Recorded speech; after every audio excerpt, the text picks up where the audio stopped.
It's so ridiculous. Good Lord.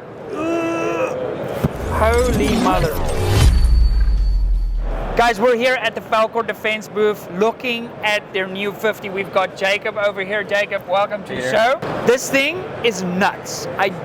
It's very, very difficult to convey the scale of this rifle. This is going to be available in a couple of cool calibers. Yep. As we've spoken about, 50 is like the thing everybody wants, but this is 375 Chi-Tac, 416 Barrett. Tell us about this project. I mean, this is this is a step up from what you guys normally do. Yep, exactly. So, you know, we've been in the AR business for over a decade, and then we transitioned about 3 years ago into doing the bolt action stuff. And then this is our first like real big endeavor into the ELR world. Yeah. And this is chambered in 50 caliber, but the cool thing about this rifle system is it does have a removable bolt head. Okay. So that gives you the option to change over to the 375, the 416, and to be able to do it at a much more affordable rate when all you have to replace is your bolt head, your barrel, and your magazine. Okay. And this guy has now carbon barrel. Yes. Okay. So carbon barrel, 50 BMG, with a 3D printed titanium silencer. Yep. So CGS, titanium silencer, proof research, carbon fiber barrel. And then, you know, Falkor Defense chassis, Falkor Defense action. At some point, it's probably sometime late this year, early next year, we will be offering the action by itself. Okay. So if you want to do a custom build and you want a stock versus a chassis, you're going to be able to go out, get whatever barrel blank you want, and be able to pair it with this action. Now, forgive my ignorance, but what was the thought process of going like, okay, cool, we'll build an ELR setup, and we're going to do it on a carbon barrel? So yeah, the idea with that was just to reduce some of the weight.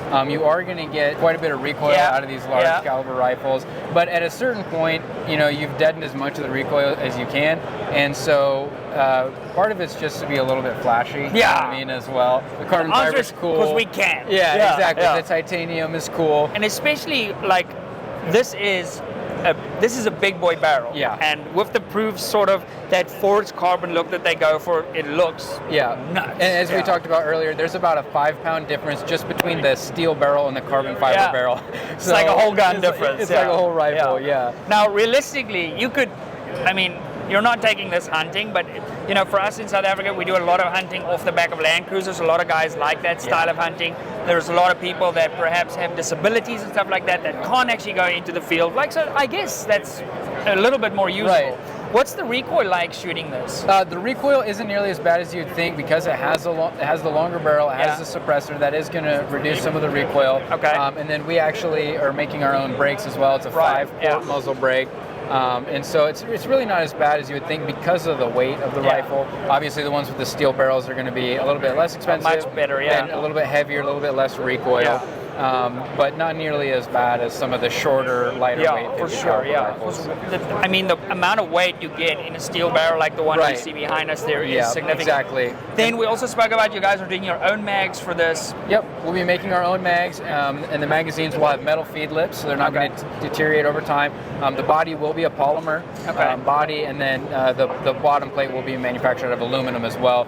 Just for longevity. If for some reason you are on a tripod, and you drop your mag and you drop it into some rocks or something, it's going to be less of a chance of it breaking on cold days. Story of my life. Like I've done that so many times. Exactly. Okay, so a couple of things we're noticing here. Obviously, it's flashy with the red and the stuff. Is this going to be a standard color option that you guys do, or that one's a little bit different? I'll show you guys close-ups of these. Yeah, we are going to be offering custom Cerakote as an upcharge on these because of the price point, because of where we're at in the market. There's going to be a little bit of customization, which, to be clear, we don't offer on our other stuff. So that's something that you're going to kind of get with the purchase of this. Customization kills you from sort of a production point of view. It's very difficult to do at scale. So difficult. So I quite like this color scheme. It's very nice. We did speak about this. Comes with a Trigger Tech trigger.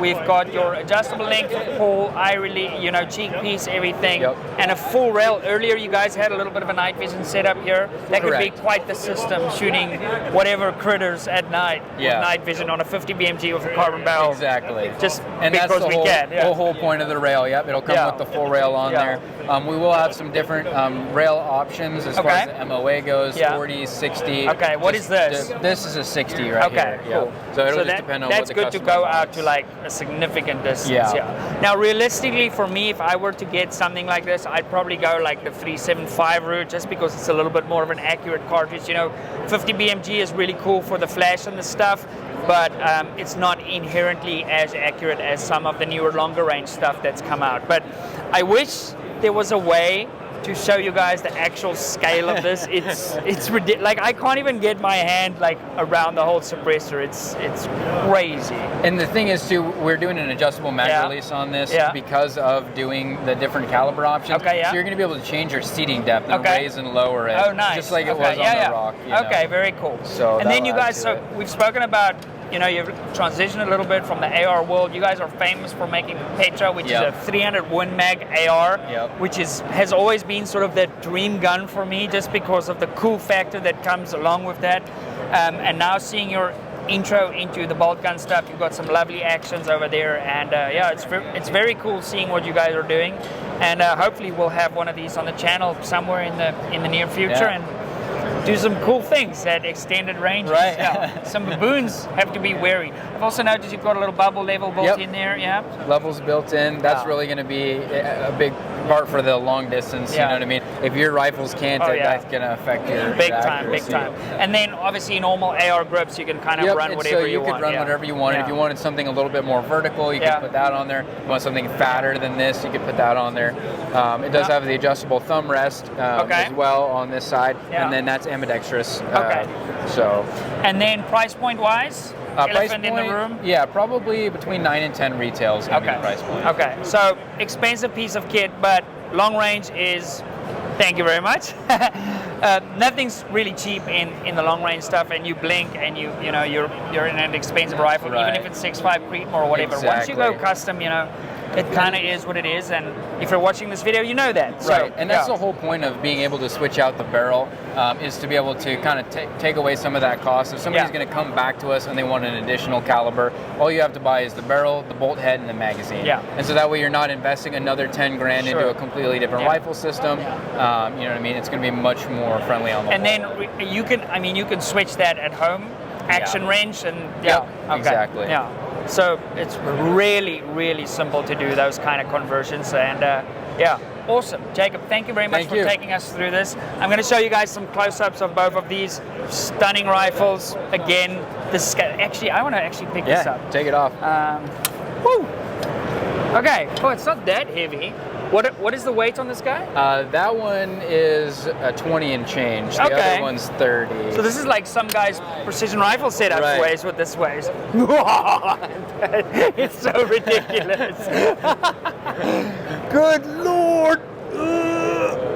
Holy mother. Yeah, it's also the weight distribution makes it feel heavier than it is because it's front heavy. Right. Yeah.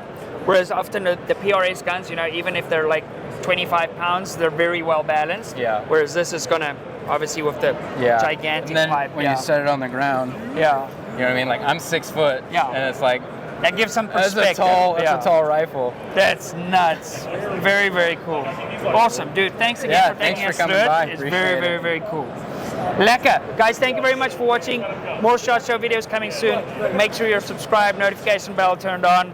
And I'm going to put this puppy back on the tripod. Guys, thank you so much for checking out today's video. We offer a whole bunch of online training, step-by-step guides, from reloading, practical precision rifle stuff, long-range shooting. We've got a wide variety of courses. Thousands of shooters just like yourselves have completed these courses, and the results have been amazing. So check those out. They go a hell of a long way to supporting the channel. With that said, like, comment, share these videos, and I'll see you in the next one. Bye.